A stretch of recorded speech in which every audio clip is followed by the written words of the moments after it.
오늘 주일 하나님의 말씀은 마태복음 13장 1절에서 9절 말씀입니다. 말씀을 봉독하겠습니다. 그날 예수께서 집에서 나가사 바닷가에 앉으심에 큰 무리가 그에게로 모여 들거늘 예수께서 배에 올라가 앉으시고 온 무리는 해변에 서 있더니 예수께서 비유로 여러 가지를 그들에게 말씀하여 이르시되 씨를 뿌리는 자가 뿌리러 나가서 뿌릴새 더러는 길가에 떨어짐에 새들이 와서 먹어버렸고 더러는 흙이 얕은 돌밭에 떨어짐에 흙이 깊지 아니하므로 곧 싹이 나오나 해가 돋은 후에 타서 뿌리가 없으므로 말랐고 더러는 가시떨기 위에 떨어짐에 가시가 자라서 기운을 막았고 더러는 좋은 땅에 떨어짐에 어떤 것은 100배, 어떤 것은 60배, 어떤 것은 30배의 결실을 하였느니라. 귀 있는 자는 들으라 하시니라. 아멘.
이 시간 하나님 아버지와 주 예수 그리스도로부터 오는 은혜와 평강이 이 자리에 계신 여러분들과 함께 하시기 바랍니다.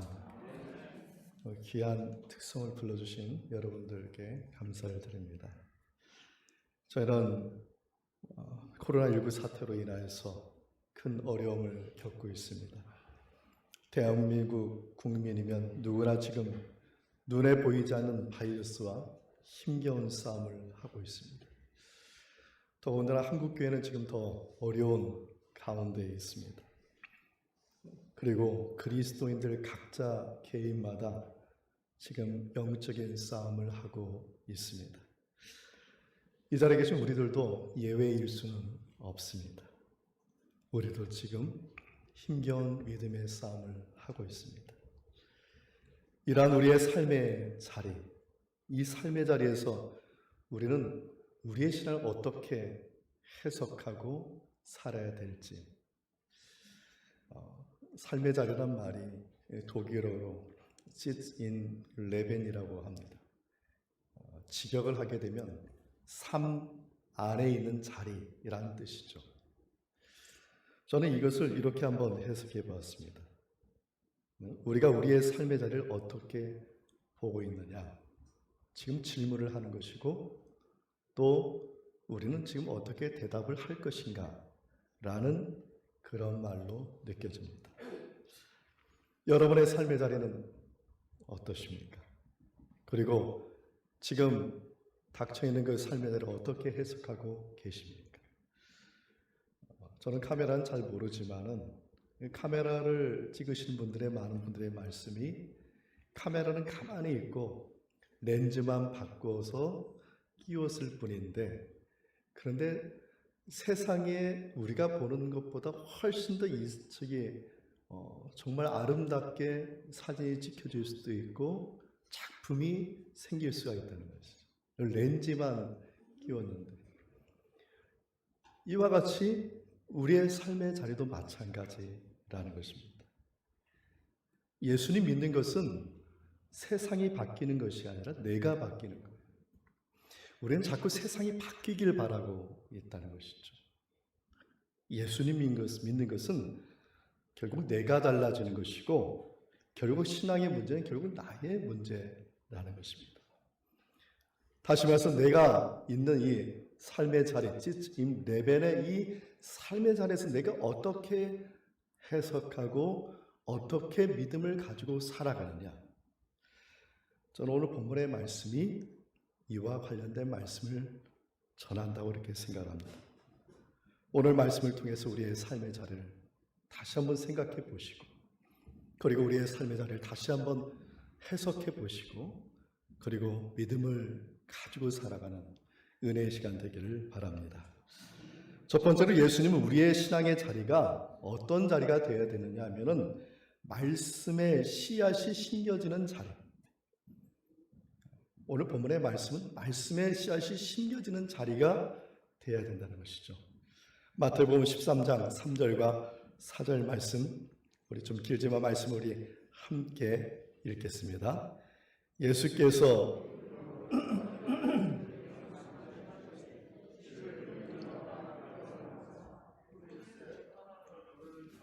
떨어짐에 새들이 와서 먹어버렸고, 본문의 말씀은 네 가지 땅에 떨어진, 네 가지 땅, 네 가지 밭에 떨어진 그 씨앗들에 관한 비유의 말씀의 첫 번째, 길가에 떨어진 씨앗들에 대한 비유의 말씀입니다. 오늘 본문의 말씀은 이전에 13장인데 마태복음 11장 28절에 뭐라고 예수님께서 초청을 하셨냐면, 수고하고 무거운 짐진 자들아 다 내게로 오라, 내가 너희를 쉬게 하리라, 이렇게 초청을 하셨어요. 그래서 수많은 무리들이 예수님을 더 따르게 되었고, 그리고 예수님은 12장에 가시면은 그 무리들에게 기적을 베푸시고 병을 고쳐주시고 그리고 귀신을 쫓아내는 이적을 베풀어 주셨습니다. 정말 그들에게 있는 인생의 참 무거운 짐을 해결하여 주셨습니다. 많은 무리들이 예수님을 따라다니면서 그러한 귀신 쫓임과 병 고침과 기적을 보면서 예수님을 누구라 생각했냐면 마태복음 12장 23절에 사람들이 서로가 얘기하기를 다윗의 자손이 아니냐, 이가 바로 성경에서 말씀하신 메시아이고 그리스도가 아니냐, 이렇게 수근수근하게 하니까, 그러니까 바리새인들이 이 말을 듣고 마태복음 12장 24절에 예수는 다윗의 자손이 아니다, 예수가 기적을 베풀고 병을 치료하는 것은 귀신의 왕이기 때문에 귀신의 힘을 입어서 지금 병자를 고치고 귀신을 쫓는 것이다 라고 말하면서 예수님을 조롱하고 비방을 하였습니다. 그리고 나서 바로 오늘 본문에 마태복음 13장 1절에 처음에 시작을 뭐라고 얘기하냐면 그날, 그날. 이 NIV 성경에는 이 그날을 뭐라 하냐면 that same day, 같은 날. 그러니까 지금 바리새인들이 조롱하는, 다윗의 왕, 다윗의 자손이 아니다, 메시아도 그리스도 아니다, 비방하고 조롱한 그 날에 예수님께서 지금 사람들에게 말씀을 전하고 있는 것입니다. 바리새인들이 비방을 했는데도 불구하고 사람들이 더 많이 따른 거예요. 그리고 오늘 본문에 보면 13장 1절에 더 큰 무리들이, 2절에 더 큰 무리들이 예수님을 따랐다고 이렇게 말하고 있어요. 예수님은 그들을 갈릴리 해변에 딱 이렇게 세우고, 앉아있는 사람들이 있겠죠. 수많은 사람들 거기에 세우고 예수님은 제자들과 함께 배를 타고 좀 일정 기간, 일정 거리를 두고 딱 세운 다음에 거기에 자리에 앉으셔서, 그래서 예수님께서 비유의 말씀을 하신 것이 저희들이 오늘 지금 읽고 있는 4가지 땅에 떨어진 씨앗들의 비유입니다.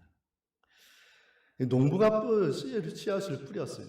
근데 그 농부가 씨앗을 뿌렸는데 그 뿌린 씨앗이 바람에 날려서 어디 갔냐면 길가에 떨어졌다는 것이죠. 여러분, 길가는 잘 아시죠? 길가에는 싹이 나지 않습니다. 왜 길에는 싹이 나지 않죠? 사람들이 하도 밟고 지나가서 틈이 없는 게 단단한 거예요. 그래서 거기에는 씨앗이 떨어져도 바람에 왔다 갔다 하다가 새의 먹이가 되는 것이죠. 특별한 점은 예수님께서 하신 이 비유의 말씀이 길가라는 것은 사람의 마음을 두고 한다는 것이죠. 그래서 사람의 마음이 지금 단단하다는 겁니다. 그래서 말씀의 씨앗이 뿌려졌지만 그 말씀이 뿌리를 내리지 못하고 새의 먹이가 되었다, 악한 자의 먹이가 되었다고 예수님께서 또 해석도 하여 주셨습니다. 그럼 여기서 말하는 마음이 단단한 자는 누구냐? 말씀을 빼앗긴 사람이 누구냐?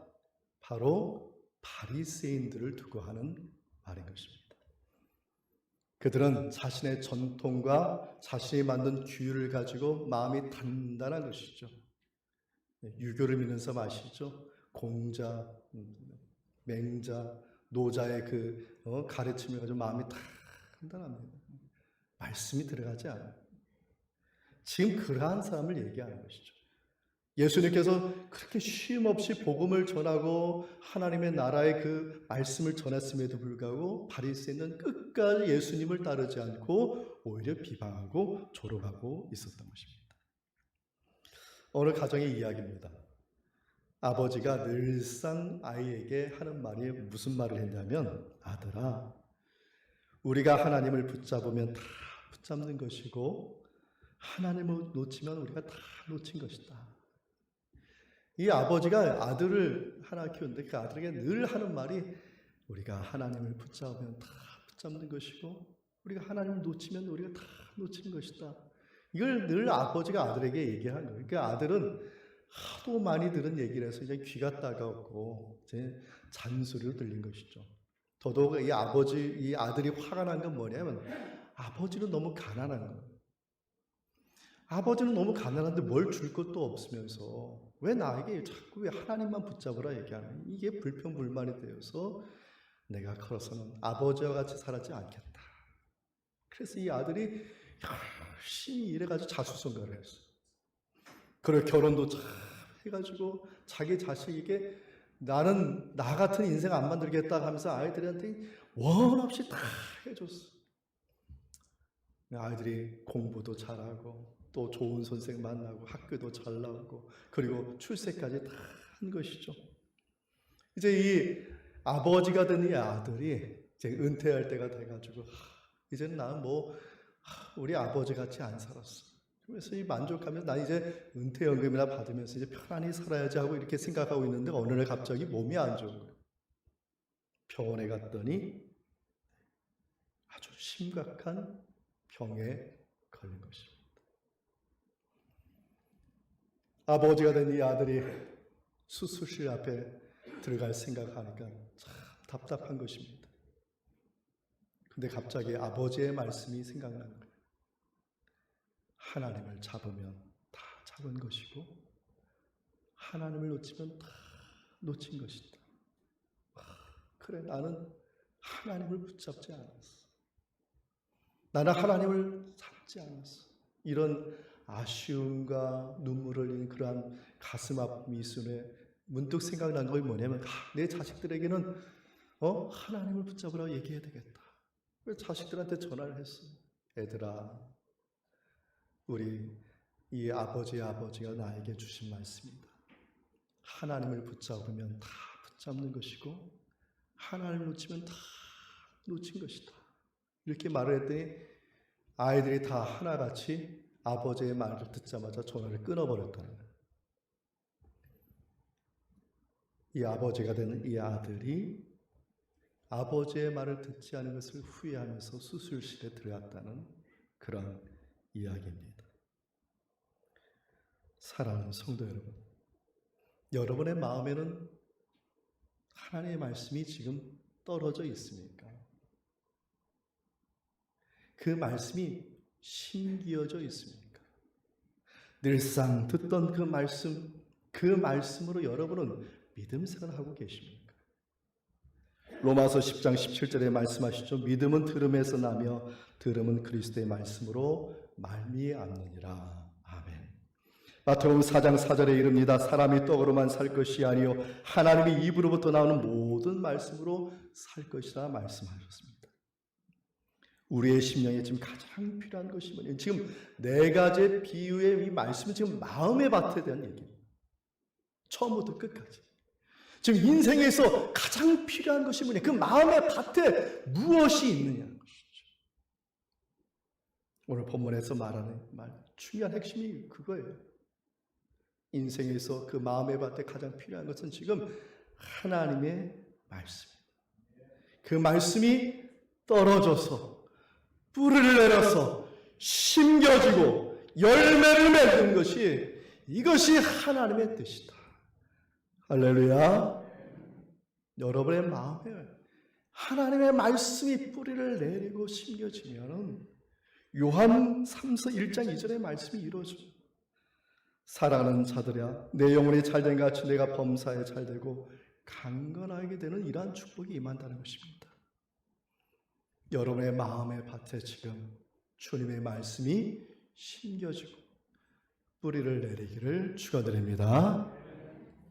두 번째로 생각할 것은 신앙의 자리는 말씀을 받고 깨닫는 현장이 되지 못할 때가 또한 많다는 것입니다. 말씀을 받았어요. 말씀을 심었어요.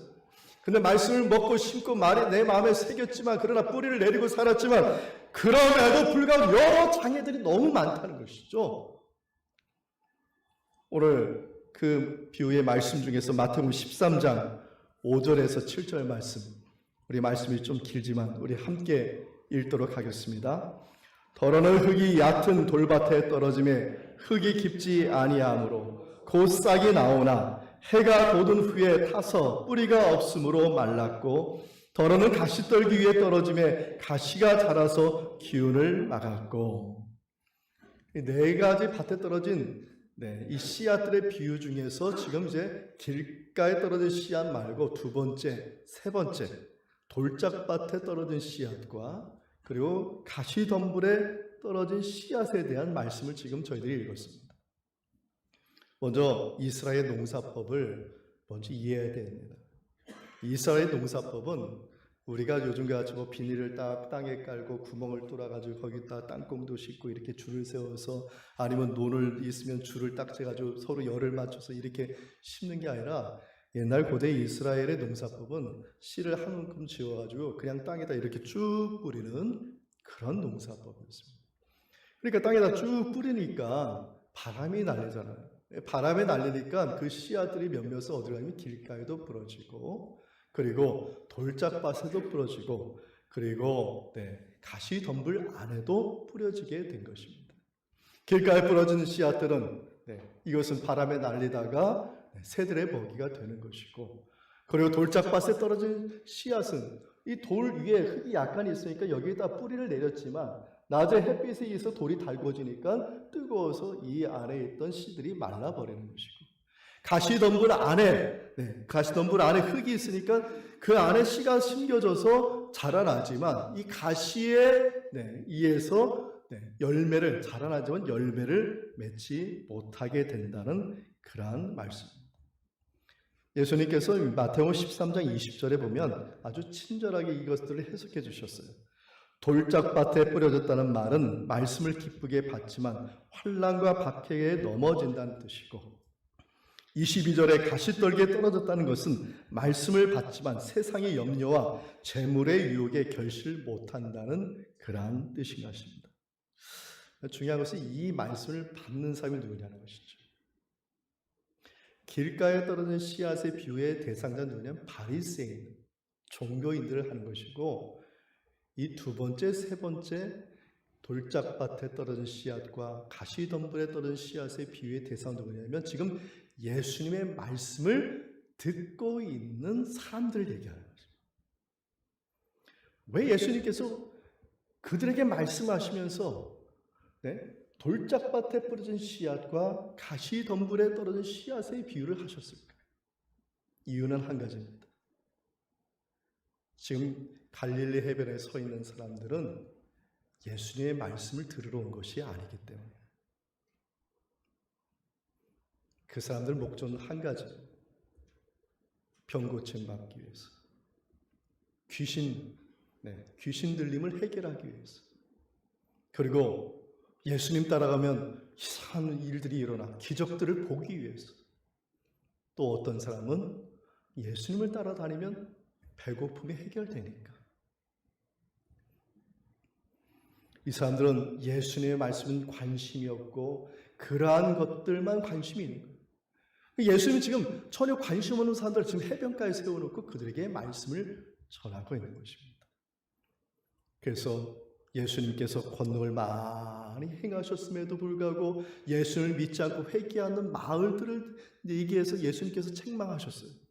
마태복음 11장에 보면은 11장 23절에 보면은 말씀하기를 뭐라고 얘기합니까? 화 있을진저 고라시나 화 있을진저 벳세다야. 가보나 내가 행한 모든 권능을 소돔에게 행하였더라면 그 성이 아직까지 멸망하지 않고 남아 있을 것이다. 라고까지 책망을 하셨다는 것입니다. 중요한 것이 있습니다. 그것은 하나님의 백성은 말씀에 의해서 그 정체성이 결정된다. 우리는 이 우선순위를 언제나 놓치고 살고 있다는 것이죠. 워렌 버핏의 조종사인 10년 동안 일한 플린트라는 사람의 이야기 잘 아실 것입니다. 어느 날 워렌 버핏이 이 플린트에게 물었어요. 자네는 인생의 목표가 무엇인가? 잘 모르겠습니다. 아직 정해지지 않았습니다. 근데 좀 많이 있는 것 같습니다. 그래? 그럼 25가지 목록을 한번 만들어 보게. 그래서 플린트가 25가지 목록을 썼어요. 그랬더니 이 워렌 버핏이 하는 말이, 그럼 25가지 중에서 자네가 정말 인생의 목표라고 생각하는 5가지만 동그라미를 쳐보게. 그래서 플린트가 동그라미를 치면서 깨달았어요. 내 인생의 목표가 무엇인지. 그러면서 이 워렌 버핏에게 말했어요. 이제 제 인생의 목표가 뭔지 알겠습니다. 이제 내 인생의 대부분을 다 여기에 집중해서 이 목표를 이루는데 내가 집중하겠습니다 말했어요. 워렌 버핏이 이 얘기를 듣다가 그 플린트에게 일침을 가했습니다. 그럼 나머지 20가지는 어떻게 할 건가? 그러니 플린트가 하는 말이 20가지 나머지도 저에게는 아주 중요하고 소중한 것입니다. 그래서 제가 5가지에 집중하고 나머지 시간에 이 20가지 일에 전념 또한 노력을 해서 이것도 이루도록 하겠습니다 얘기했더니 워렌 버핏이 하는 말이 그것이 자네의 실수세요. 동그라미 친 5가지 외의 목표들은 아낌없이 버려야 해. 5가지가 이루어질 때까지는 20가지를 봐서는 안 된다는 것입니다. 우리는 무엇을 할 것인가 보다 무엇을 하지 않을 것인가에 좀 신경을 써야 돼요. 우리는 정말 해야 될 것은 안 하고 하지 말아야 될 것에 우리는 정말 지금 집중하고 있지 않은 것인가.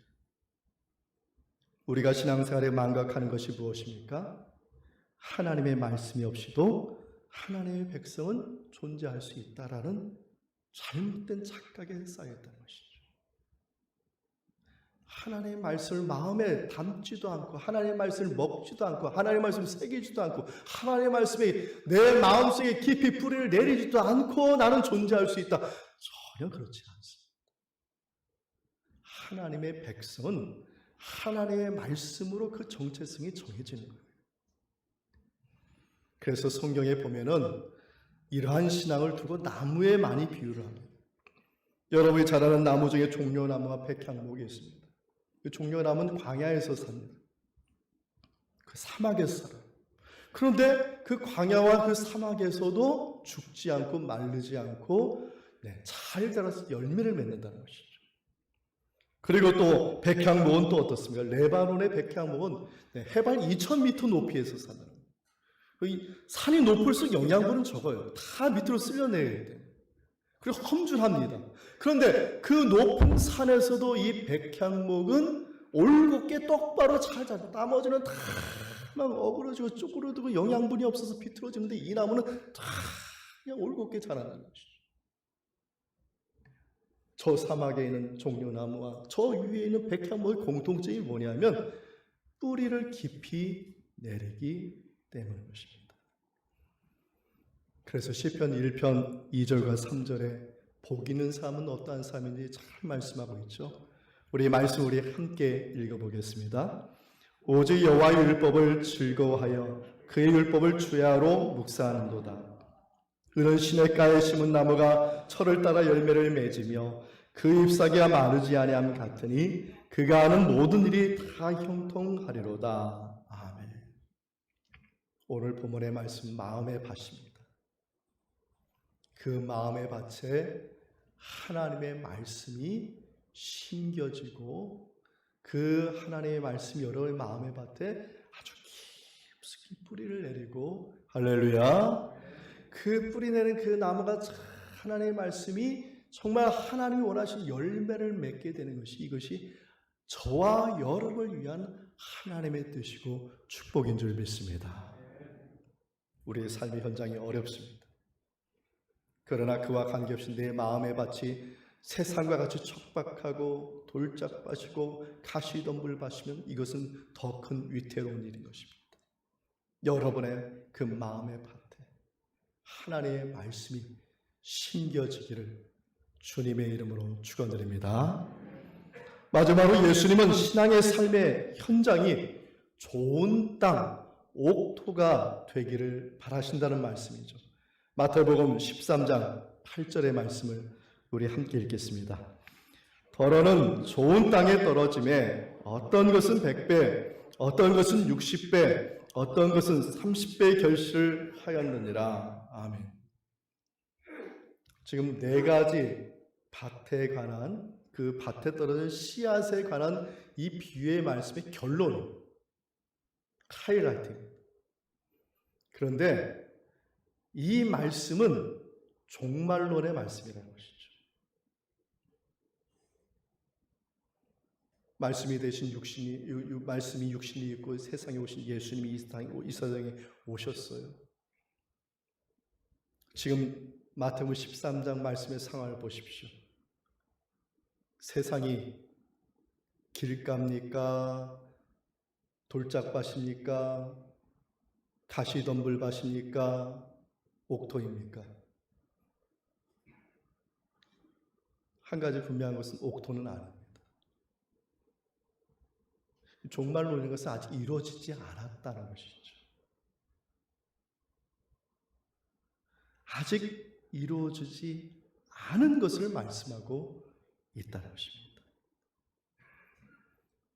이 종말론은 무엇이냐면 아직 이루어지지 않았는데 이것에 대한 축복이 뭐냐? 믿음으로 사는 자에게 능치 못함이 없는 하나님의 축복이 있다. 할렐루야. 지금 이 얘기를 하는 거야. 환경과 여건을 바라보는 아무것도 이루어지지 않아서 종말론이에요. 그러나 하나님의 나라는 믿는 자에게 그리고 그 믿음의 분량대로 하나님께서 100배, 60배, 30배, 60배, 100배의 열매를 거두게 하여 주신다는 것이죠. 왜 종말론인 줄 아시나요? 이스라엘 땅은 좋은 땅이 없기 때문에. 이스라엘 지도 보면 가나안 땅이 있으면 가나안의 서쪽 지역의 해안가는 좋은 땅입니다. 고대로부터 이 땅은 누가 점령하고 있으면 블레셋 사람들이 점령하고 있어요. 이스라엘 사람들은 3분의 3에 해당되는 4분의 3에 해당되는 그 나머지 땅을 점령해. 그 4분의 3이 뭐냐면 돌산이에요. 돌산이 옥토입니까? 좋은 땅입니까? 특별히 오늘 본문의 말씀을 듣는 사람들은 누구냐면 부자가 아니에요.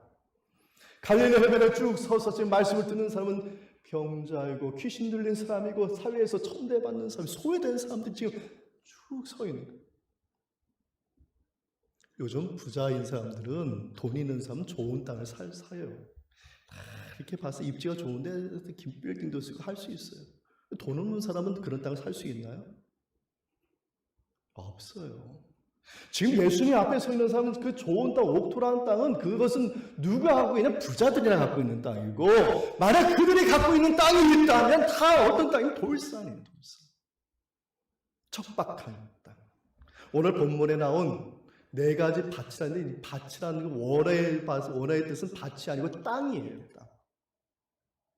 땅이란 말이 뭐냐면 아직 밭이 아닙니다. 아직 밭이 아니에요. 아직 논도 아니에요. 아직 작물도 심지 않은 그런 곳이라는 것이죠. 그런데 어떻게 그 땅이 옥토가 되고 좋은 땅이 될 수가 있습니까? 방법은 한 가지밖에 없습니다. 그 땅을 기경하는 것밖에 없는 것이죠. 밭으로 만드는 거예요. 옥토로 만드는 거죠. 그래서 이스라엘 사람들은 그 땅을 기경하고 쟁기질을 해가지고, 그래서 그 땅을 옥토로 만들고 좋은 땅으로 만들기 위해서 그들이 사용하는 방법이 뭐예요? 지난주에 말씀드렸듯이 2마리의 소가 끄는 쟁기를 끌어야 되는 거예요. 워낙 돌산이고 워낙 촉박해가지고 워낙 돌이 많아서 그 2마리의 소가 한 결이 한 쌍이 되어서 그 땅을 갈아엎어야 되는 거예요. 그래서 갈아엎고 쟁기질 할 때 그 박혀있는 돌이 뽑혀나가고, 그리고 그 땅을 점령하고 있는 가시덤불의 그 뿌리를 뽑혀나가게 해야지, 그래야지 그 땅이 옥토가 되고 좋은 땅이 되는 것입니다. 중요한 것은 지금 4가지 이 비유의 말씀, 이 밭에 관한 이 말씀은 사람의 마음에 관한 말씀인 것이죠. 우리가 처음 예수님을 믿기 전에는 여러분의 마음 옥토였습니까? 좋은 땅이었습니까? 예수님 믿기 전에 우리들의 마음은요, 길가였고, 가시덤불이었고, 돌짝밭이었고. 그래서 사도 바울이 로마서 1장 28절에 이 세상 사람들은 하나님을 마음에 두기를 원치 않아. 그 마음에 두지 원치 않아서 그 마음에 뭐가 가득하느냐? 로마서 1장 29절 30절 이렇게 말합니다. 모든 불의와 추악과 탐욕과 악의가 가득하고, 시기와 살인과 분쟁과 사기와 악독이 가득하고, 비방과 교만과 악이 가득하고.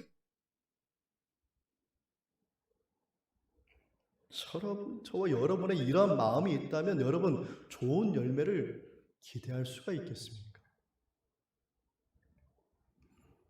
절대로 좋은 열매를 기대하지 못할 것입니다.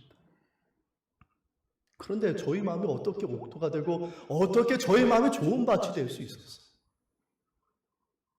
악의와 시기와 그 가득한 그 마음이 어떻게 옥토가 되고 좋은 밭이 될 수 있어요? 예수님께서 우리의 죄를 대신해서 십자가의 멍에를 지셨기 때문에, 예수님께서 내 마음의 주님으로 오셔서 내 마음에 있는 박혀있는 그 내 돌짝밭 같은 시기와 악의와 교만과 내 그 안에 뿌리를 박고 있는 가시덤불 같은 것을 예수님께서 멍에 십자가의 멍에를 지시고 내 밭을 내 마음의 밭을 갈아엎어 주셨기 때문에 저와 여러분의 마음이 옥토가 되고 좋은 밭이 된 것이죠.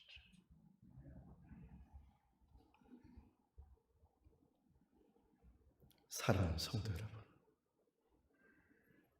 내가 옥토가 되고 좋은 밭이 됐다고 절대 교만하지 마십시오. 우리는 늘 언제나 예수님께서 내 마음을 갈아엎어 주셔야만, 할렐루야, 여러분의 아픈 마음 압니다. 그 육신의 아픔도 예수님께서 갈아엎어 주셔야만 나을 수 있는 줄 믿습니다. 그 마음의 상처 누가 해결해 줄 수 있어요? 예수님께서 생기질 해주셔야 돼. 그 마음속에 그것을 뽑아내 주셔야지만이 우리는 날마다 살 수가 있는 것입니다.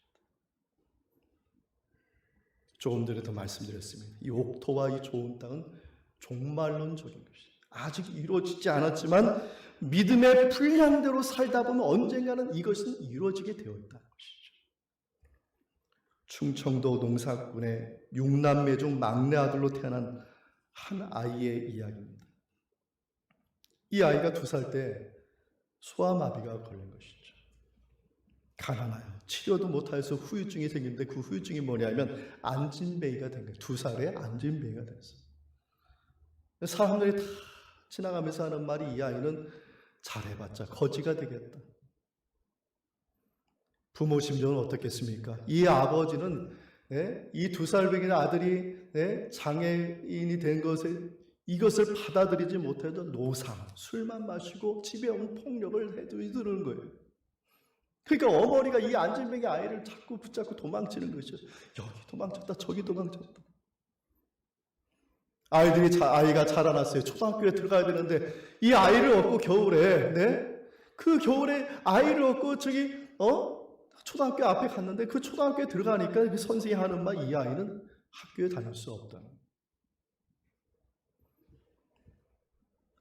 이 어머니는 이 아이를, 안진뱅이 아이를 등에 업고 교문 앞에서 끊임없이 울고, 이 어린 아이가, 그 안진뱅이 아이가 그것을 또 알아가지고 또 그 교문에서 엄마가 끊임없이 울었다는.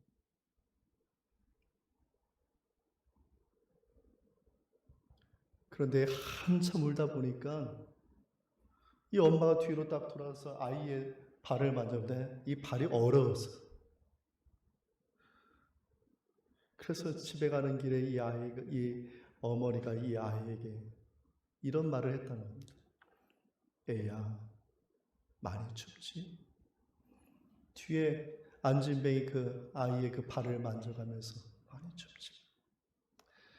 괜찮아. 좋은 일이 있을 거야. 근데 이 아이가 그것을 기억하는, 어머니의 말씀이 기억이 나는, 어머니의 말씀이 자기의 가슴에 심겨져요.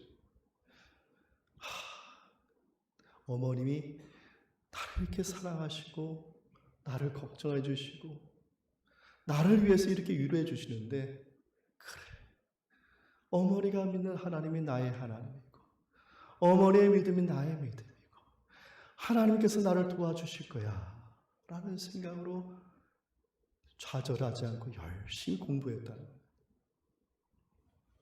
이 아이가 공부를 해서 서울대학교 수학과를 졸업하고 미국의 버클리 대학교 박사학위를 받고 서울대학교 교수를 지내고 카이스트 교수가 되었어요.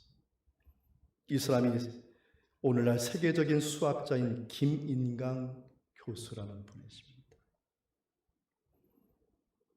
사람들이 얘기했어요. 이 사람은 잘해봤자 거지가 될 것이다.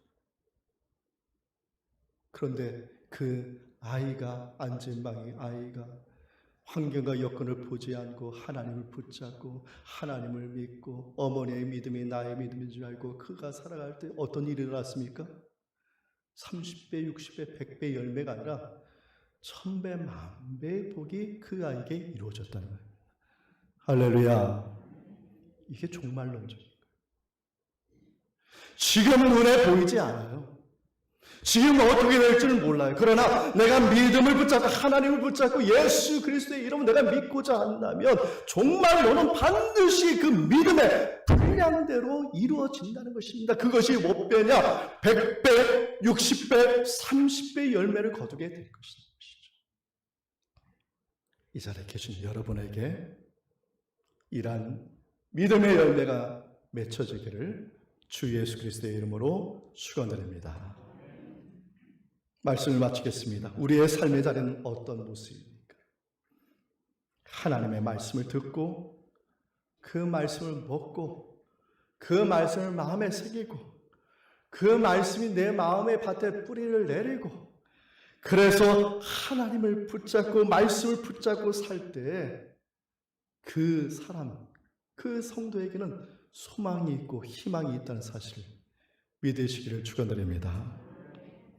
우리의 마음은 날마다 길가예요. 날마다 돌짝밭이, 날마다 가시덤불 같은 밭입니다. 그러나 내가 예수님을 붙잡고 주님을 의지하는 주님의 십자가의 그 은혜가 내 마음에 임하여서 내 육신의 상처를 주님이 뽑아내시고 할렐루야, 내 영혼의 그 칼밤을 주님께서 채워주시고 내 마음의 상처에 내 박혀있는 그 가시 같은 그 영혼의 그 문제도 주님께서 해결하여 주셔서 저와 여러분의 인생에 주님이 축복하시는 오늘 본문의 말씀같이 믿음의 분량대로 어떤 사람에게는 100배, 어떤 사람은 60배, 어떤 사람에게는 30배의 그러한 복이 임하는 이 자리에 계신 우리 모두의 믿음이 되기를 주님의 이름으로 축원드립니다.